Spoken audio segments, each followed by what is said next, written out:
በጣም ወድጃለሁ። ይልቅ አሁን ካንቺ የሚፈልገው እኔ ነኝ እንደማደርገው እንድታማኝ ብቻ ነው። መልካም ልደት ላንቺ። ይሄ ሰውዬ ግን ማን ነው? ቅርብ ጊዜ ነው የተዋወቅኩት። ስሙስ? አዲስ ብርሃን ያገኘው ይመስለኛል።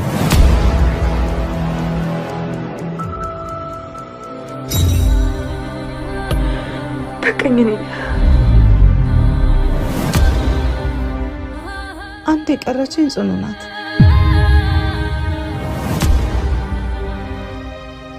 ጨለማ ውስጥ ያለ ሰው ስለ ብርሃን መስማት አይፈልግም፣ ብርሃንን ማየት እንጂ። ልክ እንደ ዳዊት ሊያነግስ ሲፈልግ ጎልያድን የሚያክል መከራ ይልቅብሃል ይላል።